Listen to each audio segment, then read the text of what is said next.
रोशनी के उड़ गए हैं तोते, क्योंकि सचिन साइली ने ऐसी बात बोली है जिसे सुनने के बाद उसके तोते उड़ना तय था। Hey everyone, welcome back to my channel. Udne Ki Aasha serial के अपकमिंग एपिसोड में आप सबको देखने को मिलेगा कि सचिन और साइली एक प्लान बनाते हैं कि हम दुबई घूमने चलते हैं। इस बारे में हम सभी लोगों से घर में बात करते हैं। तो सबसे पहले तो सचिन जिस सवारी को अभी तक टूरिस्ट की तरह घुमा रहा था, तो उन्होंने अपना एक पर्सनल नंबर दिया है और कहा है कि जब भी आप दुबई आओगे ना तो हमसे कांटेक्ट ज़रूर करना। और यही बात आकर सचिन जब साइली को बताता है और साइली सोचती है कि ठीक है, चलो हम ना रोशनी को बताते हैं कि इस तरीके से हमें एक कांटेक्ट मिला है और उसका रिश्तेदार जो है वो दुबई की जो सेंट्रल जेल है उसमें बहुत बड़ी पोस्ट पर है। तो रोशनी खुश हो जाएगी और उसके बाबा को हम बाहर निकलवा सकेंगे या फिर कुछ मदद पहुंचा सकेंगे। तो वो तभी रोशनी और तेजस को आवाज़ लगाते हैं और बाहर जैसे ही आते हैं वो दोनों, तो सचिन बताता है कि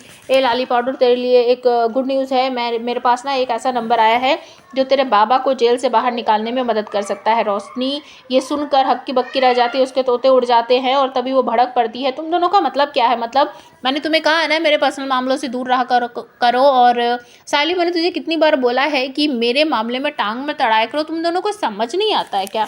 कि तभी तेजस भी बोलने लगता है कि हाँ, तुम दोनों का क्या है, क्यों मेरे बाबू को परेशान कर रहे हो? तो सचिन कहता है एक खजूर मारेगा तेरे कान के नीचे। अभी तो तू कुछ दिन पहले मुझे बोल रहा था कि कुछ मदद हो सकती है तो मेरे बाबा को जेल से बाहर निकालने में। तो सचिन तू कच करना, तो मैंने उसी चक्कर में ये एक नंबर निकाला है। मैं सोच रहा लाली पाउडर की मदद कर दूँ, वो थोड़े से परेशान रहती है, वो अपने बाबा से कितने सालों से नहीं मिली होगी, वो अपने बाबा से मिल ले। तो तुझे बुरा लग रहा है, अब तू इसकी हमें हाँ मिला रहा है। तो यहाँ पर थोड़ी सी तू मैं होती है सभी लोगों के बीच।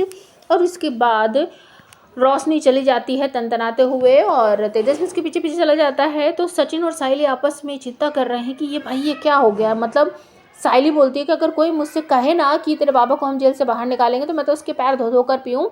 और ये तो भड़क गई है, मतलब कि दाल में ज़रूर कुछ काला है। सचिन कहता है सच में काला है, और ये ना कोई दुबई उबई की पैदाइश नहीं है, ये यहीं की पैदाइश है, मैं बोल रहा हूँ। तो सचिन साइली मिलकर प्लानिंग करते हैं कि अब हम इस बात की तह तक जाएंगे। और रोशनी इस घर में आई थी तो कैसे आई थी? मतलब कि शक्कू मौसी लाई थी उसको, उसी ने ये रिश्ता विश्ता करवाया था। तो हम शक्कू मौसी के पास चलते हैं और इस बारे में खोजबीन करते हैं।